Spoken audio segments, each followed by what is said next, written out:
नमस्कार, मैं Charvaka नेवाज as world पर आप सभी का बहुत बहुत स्वागत करता हूं। आज अपने इस बातें पर्यावरण की सेशन में हम जो चर्चा करने वाले हैं वह यह है कि अर्थ ओवरशूट डे की तारीखें प्रतिवर्ष क्यों बदल जाती हैं।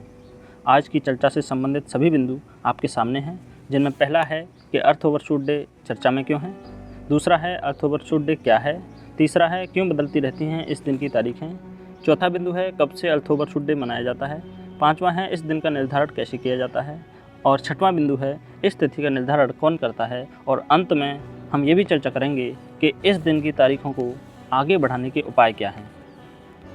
तो पहले बिंदु पर चर्चा करना हम शुरू करते हैं कि अर्थ ओवरशूट डे चर्चा में क्यों है।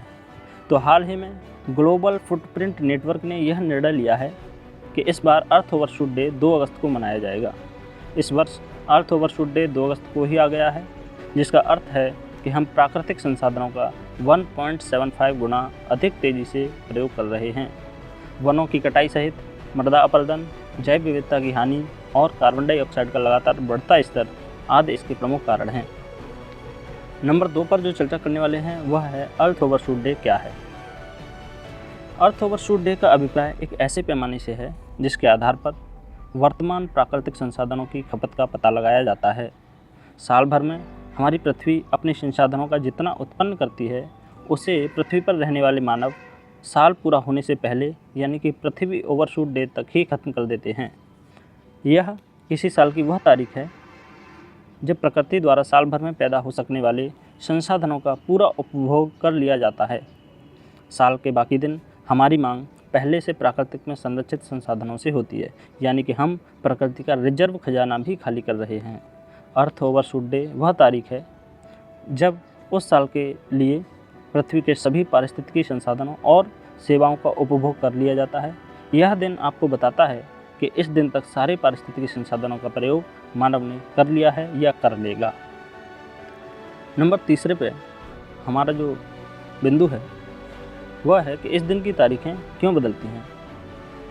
तो इस बिंदु को एक अगर उदाहरण से समझें तो मान लीजिए कि किसी व्यक्ति को माह की 1 तारीख को उसका मासिक वेतन 10,000 रुपये मिलता है, लेकिन वह अपने पूर्ण वेतन का उपयोग 20 तारीख तक ही करके वेतन समाप्त कर ले, तो शेष 10 बचे दिन वह अपनी आवश्यकताओं की पूर्ति कैसे करेगा।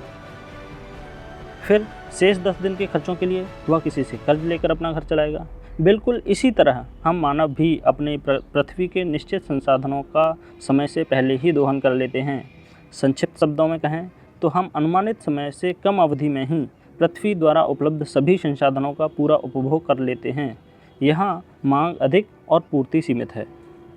इसी प्रकार प्रत्येक वर्ष अर्थ ओवरशूट डे की तारीख इसलिए बदल जाती है क्योंकि मानव हर वर्ष पृथ्वी के संसाधनों को किसी निश्चित तारीख को समाप्त नहीं करता, बल्कि हर साल यह तारीख बदलती रहती है। 1971 में यह तारीख 25 दिसंबर थी।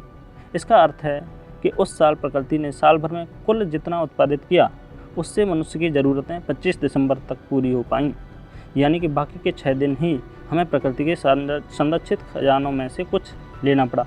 यदि प्रकृति के पास संरक्षित खजाना न होता तो हमारे उपभोग के लिए 1 से ज़्यादा पृथ्वी की आवश्यकता होती। अगर यही स्थिति बनी रही और हमने संसाधनों के दोहन की प्रक्रिया धीमी नहीं की तो वह दिन दूर नहीं जब हम साल के शुरू में ही साल भर में पैदा होने वाले प्राकृतिक संसाधनों का दोहन कर लेंगे। इससे साल भर संरक्षित प्राकृतिक संसाधनों की खपत बढ़ जाएगी, जो एक बड़े संकट का कारण भी भविष्य में बनेगी। चौथा बिंदु है कब से मनाया जाता है अर्थ ओवरशूट डे। दुनिया भर में पर्यावरण पर नज़र रखने वाली संस्थानों की रिपोर्टों के अध्ययन के बाद ग्लोबल फुटप्रिंट नेटवर्क नामक एक अंतर्राष्ट्रीय पर्यावरण अनुसंधान संस्थान अर्थ ओवरशूट डे का ऐलान करता है। साल 1970 से लेकर अब तक हर साल अर्थ ओवरशूट डे का ऐलान किया जाता आ रहा है। नंबर 5 पर हम जिस बिंदु पर चर्चा करने वाले हैं वह है कि इस दिन का निर्धारण कैसे किया जाता है। लगभग सभी देशों के उनके निश्चित फुटप्रिंट कैलकुलेटर द्वारा गणना करके इस तारीख का पता लगाया जाता है और फिर पूरे विश्व के लिए एक तारीख निश्चित कर दी जाती है।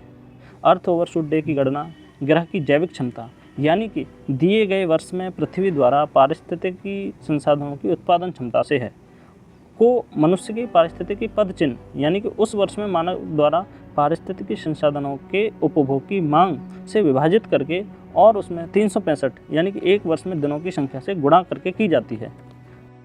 नंबर 6 पे जिस बिंदु पर बात करने वाले हैं वह है कौन करता है स्थिति का निर्धारण।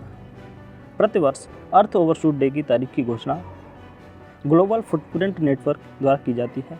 यह एक तत्काल जलवायु कार्रवाई और संवहनीय उपभोग पर कार्य करने वाला एक वैश्विक संस्थान है। यह एक अंतर्राष्ट्रीय गैर लाभकारी संगठन है जिसकी स्थापना 2003 में हुई थी। इसका मुख्यालय ऑकलैंड में है। अंत में हम जिस बिंदु पर चर्चा करने वाले हैं वह है कि ओवरशूट डे को बेहतर करने के क्या उपाय हो सकते हैं। संयुक्त राष्ट्र के inter government panel on climate change यानी कि IPCC की सिफारिशों के अनुसार दुनिया के सभी देशों को जीवाश्म ईंधन को पूरी तरह खत्म कर ऊर्जा के नए विकल्पों को तलाशना होगा। साल 2070 तक पूरी ताकत से नए विकल्प पर आधारित होने वाली नीतियों का निर्माण करने की आवश्यकता है। यह योजना सीधे तौर पर देशों की इकोलॉजी फुटप्रिंट को बदलती है। गाड़ियों और उद्योग धंधों से निकलने वाला धुआं वातावरण को दूषित कर रहा है। अगर दुनिया में कार्बन उत्सर्जन में कमी कर दी जाए तो बिगड़ती स्थिति को ठीक किया जा सकता है। कुल कार्बन डाइऑक्साइड के उत्सर्जन को यदि आधा भी कर दिया जाए तो ओवरशूट डे 3 महीने आगे खिसक सकता है। पिछले साल कोविड-19 महामारी की तालाबंदी के कारण ग्रीन हाउस गैसों के कम उत्सर्जन के कारण ही ओवरशूट डे की तारीख कुछ हद तक बढ़ गई थी, लेकिन यह अस्थायी थी। गाड़ियों में कमी कर, साइकिल के अधिक उपयोग पर जोर देकर, सार्वजनिक वाहन के प्रयोग और कारपूलिंग कर, सड़क पर गाड़ियों की संख्या को घटाकर, साथ ही इको फ्रेंडली वाहनों का इस्तेमाल करके पर्यावरण को संरक्षित किया जा सकता है। दुनिया में जितनी ज़रूरत है उससे ज़्यादा मात्रा में खाने का इस्तेमाल किया जाता है। हर साल दुनिया में इंसानों के द्वारा इस्तेमाल होने वाले खाने का लगभग 30% खाना बर्बाद कर दिया जाता है। धनी देशों में यह स्थिति और भी ज़्यादा खराब है। पानी की बर्बादी रोकना, अधिक से अधिक पेड़ लगाना, प्लास्टिक पर प्रतिबंध और पर्यावरण के स्वास्थ्य के लिए बड़े बड़े कदम उठाकर ही इस संकट को कम किया जा सकता है।